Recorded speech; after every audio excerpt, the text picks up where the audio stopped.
welcome into another episode of the Odds and Audibles podcast. Erik, Skopil, Jared, Mack here on this Monday morning show. A show, by the way, we were not planning on having.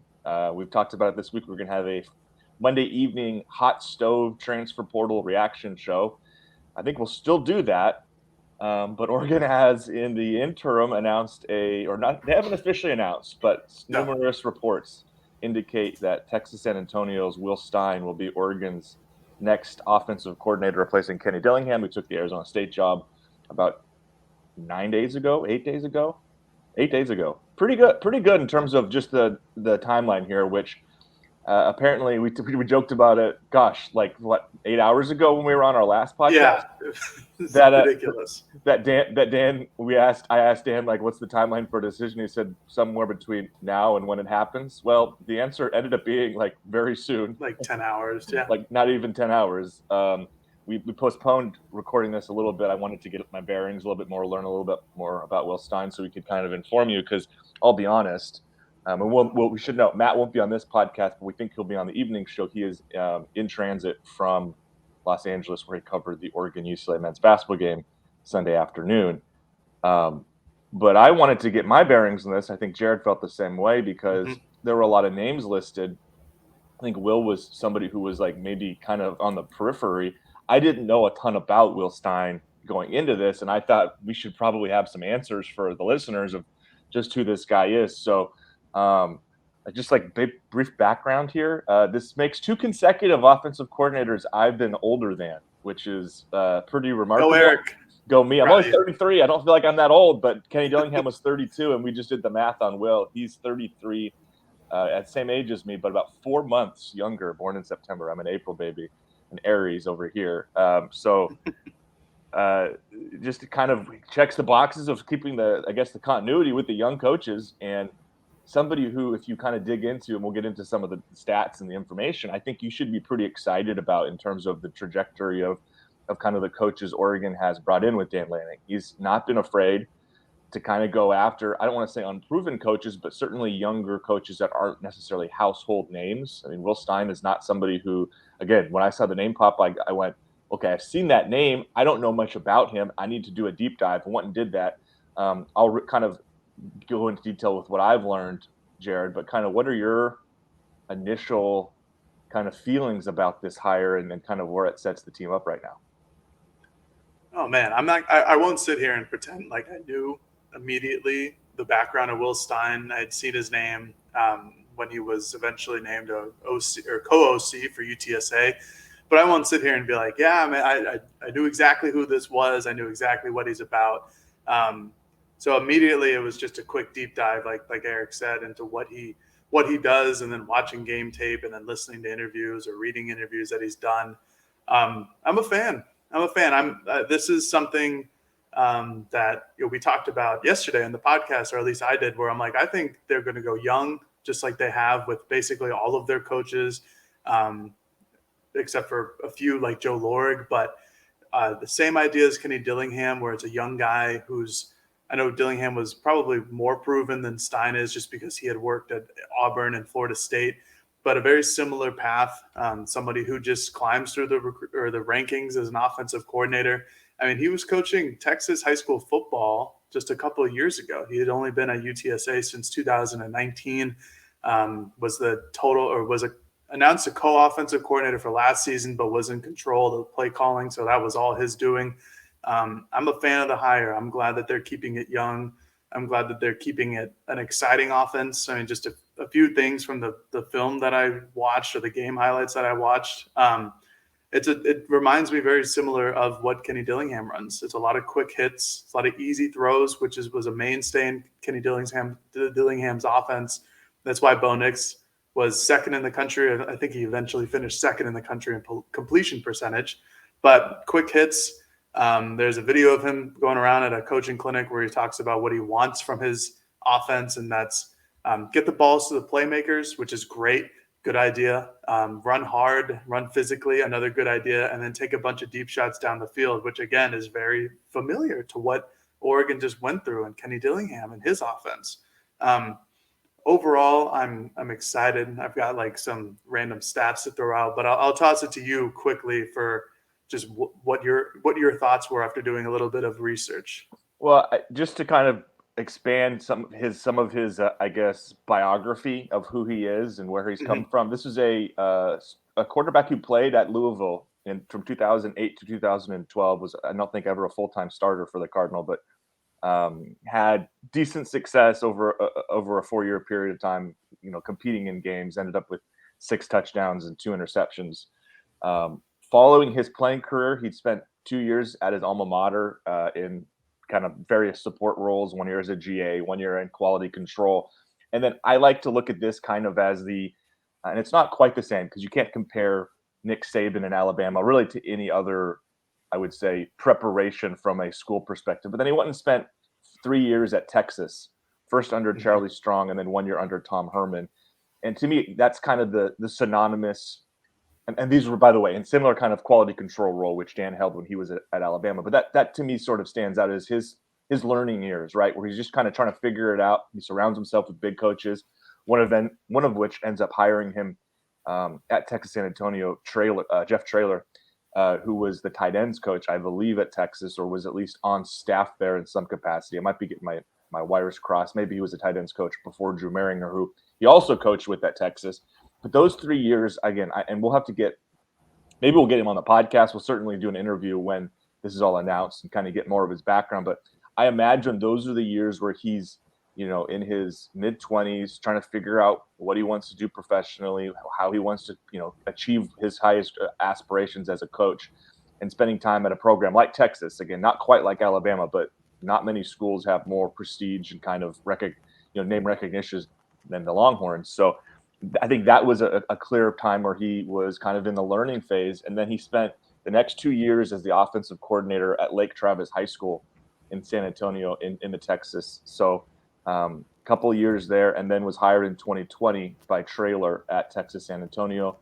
Only 1 year as a play caller collegiately. He did spend both years as a play caller in high school, but I think that's kind of notable and you can read into it one of two ways. You can say, gosh, they're hiring another inexperienced offensive coordinator. That's what Kenny Dillingham was. Or you can look at it and say, no, they're hiring somebody who has shown through very limited experience that he's really good at what he does. And I think that's what it is, because through 1 year, a debut in the college level, it went about as well as you could ask, right? It's the equivalent to what Dan had at Georgia in his first year as defensive coordinator, where you go, okay, handing the keys off to somebody who's never really done this before at this level. Let's see what happens. And again, I understand Texas San Antonio is not Georgia, but to go out, and we could run through some of the numbers. I know we both kind of probably looked through similar data, but this is an offense that was top 20 in basically everything. I've got all the stats if you'd like me to just. Jared, you've got all the stats. I'll toss it to you in a second, but I just think you could look at it and say, 33-year-old guy, 1 year as a Division I play caller. Is this too fast? Is this too much, too quick, too soon?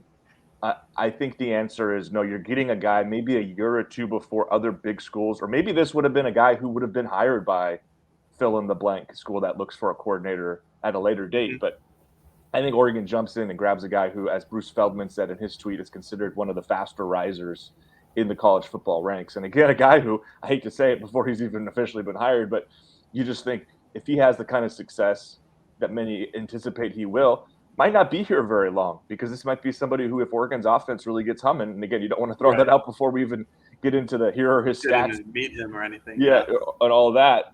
But that sort of fits the trajectory. 33 years old, obviously young, hungry, wants to be the best, and will, I think if he does well at Oregon, will position himself to be a head coach sooner than later. So what do the stats say, Jared? Because I think we looked at a lot of the same stuff, but the figures are impressive basically across the board. And then I have some quotes that I want to compare between Dillingham and Stein that kind of prove that these two hires maybe are at least philosophically pretty similar. Right. Yeah. So Frank Harris was UTSA's quarterback this last season. Had a great year, threw for over 3,800 yards and over 30 touchdowns. As a team, though, I went primarily based off of team stats, because I think that's the better overarching theme to follow when it's an offensive coordinator. 8th and 3rd down conversion percentage in the country. These are all going to be where they rank in the country at 49.7%. 5th in completion percentage. I talked about this earlier with quick hitters, quick passes, easy throws for their quarterback to make. They finished 5th in the country at 69%.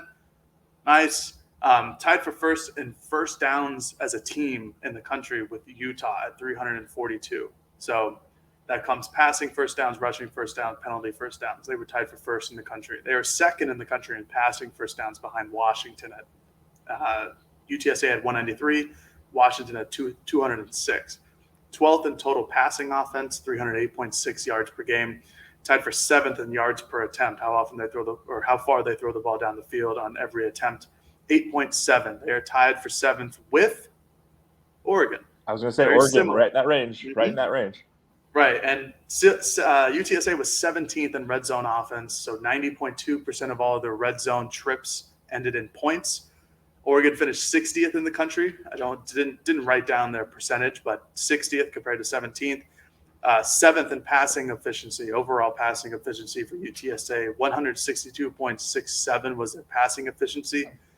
The team right ahead of them in sixth place, Oregon, 162.99. So just a couple decimals off there between being tied. Lastly, 12th in points per game at 38.7 and ninth in total offense at 486.1 yards per game. UTSA had 12 of their 13 games of over 400 yards. 4 of them went for over 500 yards, and 7 of their 13 games went for over 40 points. Pretty good. And they averaged, lastly, I have one more thing. On the season, they averaged 6.5 yards per play. It's impressive stuff. And really good. We should note this is a team that I believe won its conference. They won, on Saturday. They put up 48 against North Texas. They won Conference USA. They are an 11-win team that is probably considered, of the non-Power 5 teams, one of the top 2 or 3 teams in the country. Sustained success there as well. I know obviously he wasn't the offensive coordinator the 2 previous years he was there, but he was the pass game coordinator. I think they won, I want to say 10 games the year before and close to that the year before that. Like Jeff Traylor's done a great job at Texas San Antonio. I think he's like 30-9 in 3 seasons down there. That's somebody who I imagine will get a bigger job sooner rather than later. But no, I think the stats back up kind of what you see in terms of what you've read about him as well. There is not a ton. Like the difference between coaching at Texas San Antonio and coaching at Florida State or coaching at Georgia or where a lot of these other Oregon coaches came from a year ago is there's just not as much written material. And basically the broad extent of what I was able to find from an interview perspective were YouTube clips of him being interviewed and then about 15 question Q&A done by our 24/7 sports site covering Texas San Antonio. I recommend that. You go take a look at that. I linked to it in my 3 reasons why I think this is a good hire story regarding Stein. I did link to that a couple of times, so you can go find it if you'd like to read it. But it was interesting kind of reading through who he is, what his kind of philosophies are. And I bring that up because I did want to do I don't know if you've ever done this segment, but a quote comparison, because what he says about his offense is virtually identical to what Dillingham said back in February when he was first asked about his offense. I'm just going to read both quotes. This first one is from Dillingham back in February. I'm looking for explosive playmakers. This is a system made for explosive playmakers. That's it. If you're a playmaker, you want to play in this system. We want to get people touches. We want to be explosive. It's a system built around our players to create the best matchups, and we want to go at a rapid pace. And then here is what Stein said back in August. Our offensive philosophy is always feed the studs. That means we want to get our best players the ball as many times as possible. The great thing about our offense is that it's built to distribute the wealth across the field. We want to make sure we're targeting the right guys in the pass game, targeting the right guys in the run game. It's about matchups. That's the first thing we look at, and it turns into scheme after that. So, I mean, I just think philosophically, kind of peel back the layers, you read those kind of 2 what I would say are mission statements that both coaches gave at different times about their offenses.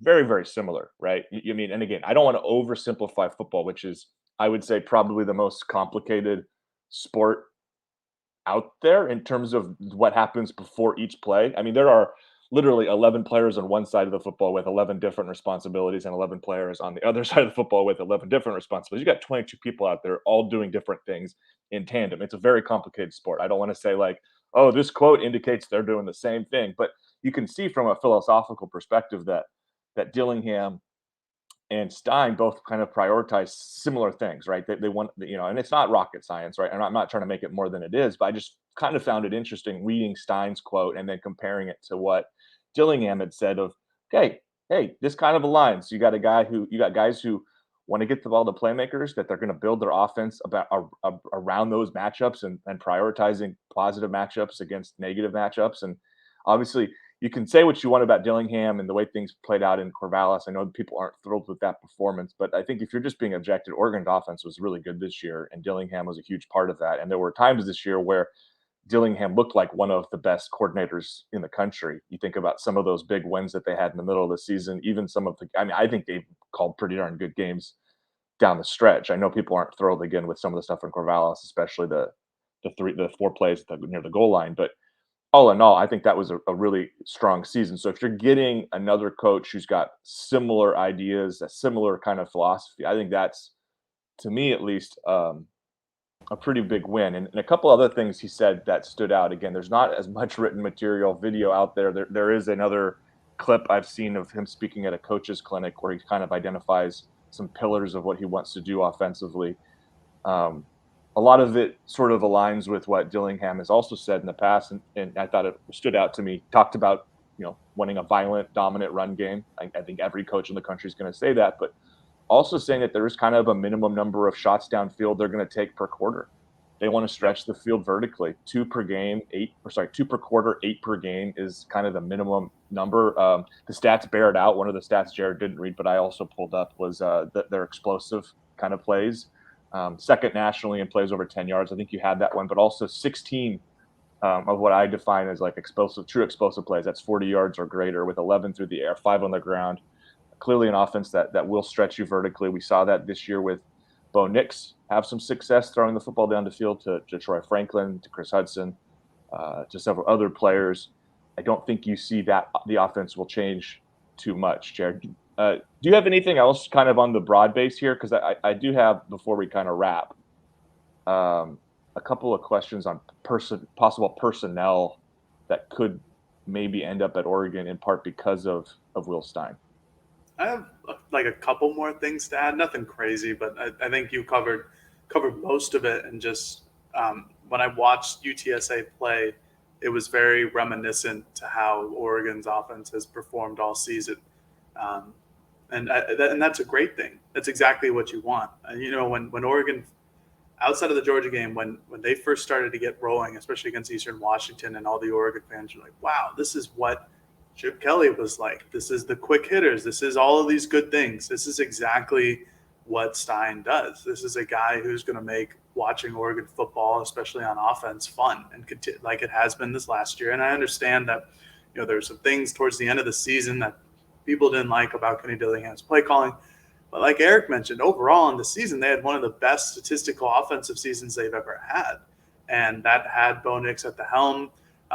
Personnel we'll get to shortly. I'm sure we're both questioning or have the same questions about the same kind of people here. But they going through the stats, they spread it out. I mean, they had 3 wide receivers this season over 700 yards. They had 2 of them combined for 2,000 yards. One of them's last name was Franklin, so he's going to get used to throwing the ball to Franklin in both of his offenses here.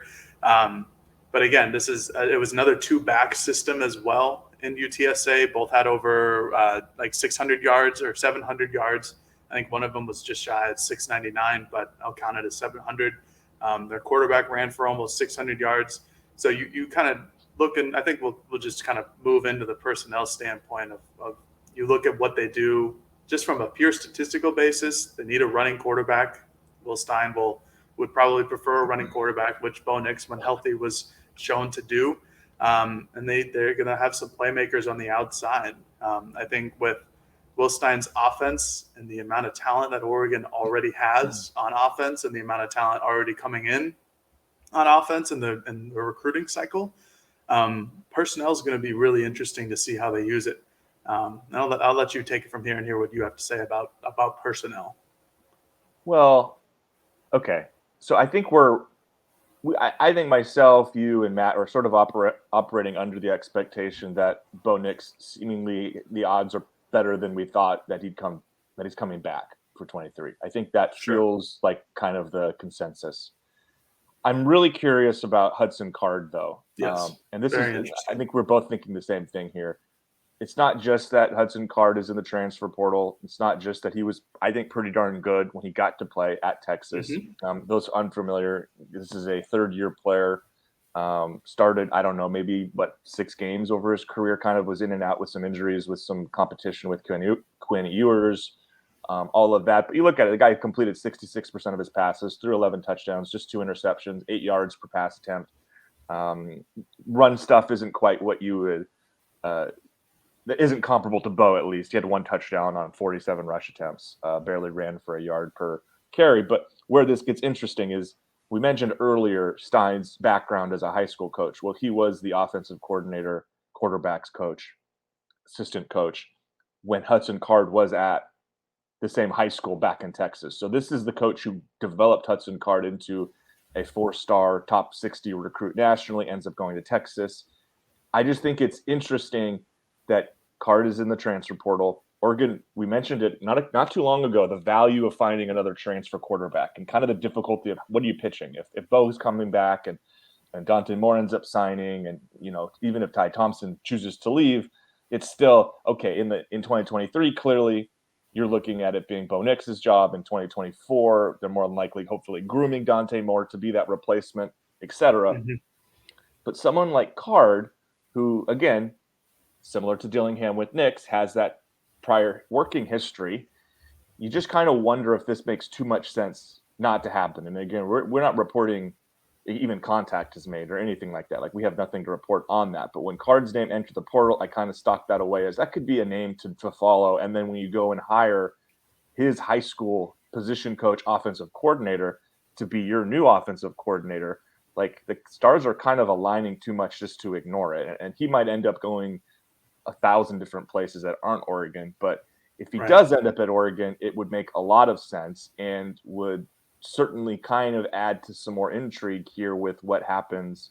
Again, if Bo comes back in 2023, I think we obviously know where that's headed. But if Bo chooses to go pro, let's say, Card would make sense to be someone to bring in to compete to win that starting job with Dante Moore. And let's say Ty Thompson sticks around. We don't know. Transfer portal, by the way, in flux. Not a lot of new news today. Maybe we'll wrap up the show maybe just kind of with the early kind of indications of the day. But like, what do you think about the pros and cons of bringing in a Hudson Card? Are there really any cons, or does this just make too much sense?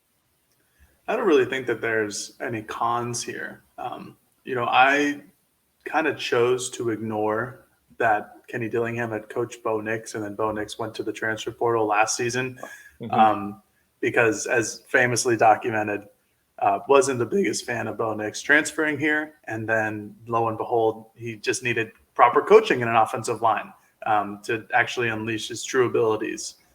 Maybe Hudson Card is in the same box. Maybe he's in there, not box, same boat. Maybe he needs an offensive line, which Oregon should be returning some talented offensive linemen this upcoming season. And with Will Stein, with his understanding of how Hudson Card operates, maybe that's what it takes. Wasn't it? Yes, I was not at the very beginning. But I don't think that there's any cons here. I think this provides, again, it all depends on what Bo Nix does. Because if he elects to come back, there's no way that Hudson Card would want to come to Oregon, just because there's no guarantee that he's going to start maybe ever in his eligibility that's remaining. Because in a hypothetical world, Bo Nix comes back and Hudson Card transfers in. Unless Nix gets hurt and Dante Moore just isn't ready, then he plays. But if Nix is healthy the entire season, he plays the entire year. And then the next season, it's a battle between Moore and Card. And if Card just isn't better than Moore, he's the backup for a second straight year. There's no real way that he would come to Oregon just to become the backup. He'd be giving up on himself, which I don't anticipate him doing. I think that'd be a silly idea. But in general, the stars are seemingly aligning. But again, it all depends on what Bo Nix does. And again, we are operating under some type of assumption and just reading tea leaves and Nix's return to the bowl game and other things that we've heard, that there's a decent chance that he comes back for the next year at Oregon, which would be great under a Will Stein offense because I think he fits it pretty damn well. I'm interested to see what type of players potentially from UTSA follow Will Stein. I think I'm not reporting anything. Don't aggregate me, my Bill Simmons quote. But there's some talent down there. And as we've seen with Arizona, whose wide receiver's name I can't remember, not Dorian Singer. Jacob Cowing. Jacob Cowing from UTEP. We've seen that there is a lot of talent down in Conference USA. And with the two wide receivers that UTSA had this past year, Oregon's in need of depth at wide receiver, someone to pair with Troy Franklin this upcoming season. I'll be interested to see if Stein tries to bring on any other personnel from UTSA, maybe a coach, maybe wide receivers, whatever the case may be. But overall, I mean, it's going to be fun. I'm excited to talk to him. I mean, just to get some more pictures of him would be great in our database because we only have one. Granted, it's a great picture of him. If I were Will Stein and I saw that picture of my face splattered around the internet, I'd be pretty okay with it. But that's all I got. Hudson Card, maybe we'll see. And just to kind of wrap this conversation here, because again, we're gonna, I believe, return in about 5 hours to recap what the first day of the transfer portal window looks like for Oregon, et cetera. But I do think, I brought up the Hudson Card part. I do think there will be some Roadrunner players that would maybe at least give Oregon some consideration. And we see it across the country with new position coaches popping up at schools. We saw it at Oregon in several spots, even last year, right? I mean, we had Bo Nix with Kenny Dillingham had that history. Noah Whittington had Carlos Loughlin had that history. You had Christian Gonzalez with history with Demetrius Martin. You had both Casey Rogers and Jordan Riley with Tony Tuioti. Like, about half of the kids they brought in through the portal last year are players whose position coach had then gone to Oregon to take over. So it would make sense if there are some carryovers like that.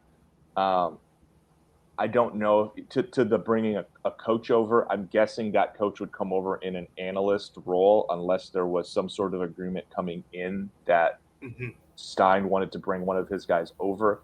I would imagine Dan would be somewhat resistant to that. He's already sort of shouted out all the position coaches who are going to help coach the bowl game, and it would be weird for him to be like, yeah, Junior Adams, he's great, but by the way, he's gone. We're bringing in Will's guy from UTSA. Yeah.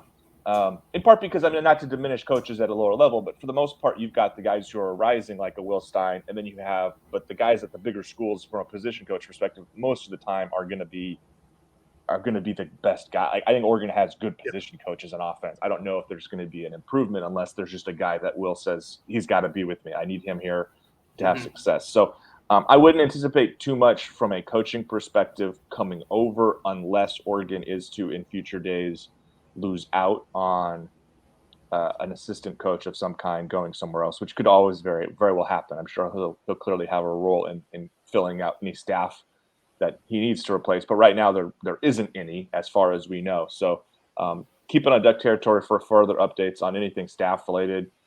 Keep it here for transfer portal news. Again, we'll be keeping things updated throughout the day. Justin Flo has announced he's entering the portal as of about 30 minutes before we started recording. So in the last hour, that brings Oregon to 10 in the portal.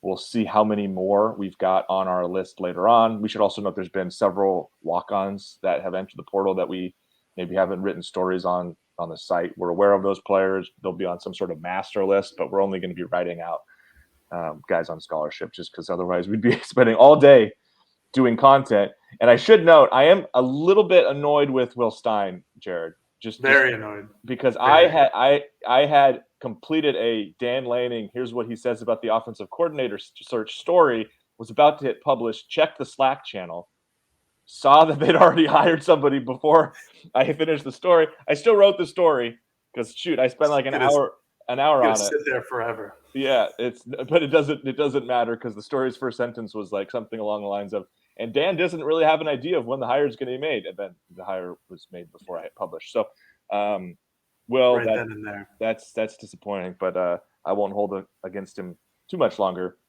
Unless you've got anything else, Jared, I think we can wrap this one. Yeah, I'll just say that I'm mildly annoyed by Will Stein as well. Woke up today expecting there to be a lot of transfer portal news and expecting it to be a busy day at the office because of that. Turns out it became a busy day at the office for Will Stein and transfer portal news. Not a whole lot for transfer portal news for Oregon, which we'll capture in a later time today in another podcast. Nothing else, Justin Verlander to the Mets, Trey Turner to the Phillies. Another reason to not like Will Stein today because there's baseball news going around, which happens so very rarely during the off season like this. So, Will Stein will hate you for the next 6 hours, but once we meet you, we'll be, I don't know, maybe we'll be big fans of you, maybe we won't. Yeah, maybe he'll say something that really disappoints us right away. We'll just continue disliking. Yeah. That won't happen. Matt Preem will be back on the show later. He's in, like I said earlier, he's on a flight from LA up to Eugene. We'll be back, I think, at 5 p.m. We're discussing and probably will make it a live stream. So for anybody who wants to spend their dinner hours with us, you can. We'll be breaking down everything portal. I'm assuming we'll get some Matt's thoughts on the Stein hire since he's not on the show to share them because he's flying. But I think that's it for this emergency. I never get to host the emergency podcast, but here I am doing it. Dream come true. But this emergency podcast is wrapping up for Jared Mack. I'm Erik Skopil. We'll talk to you folks later. Peace.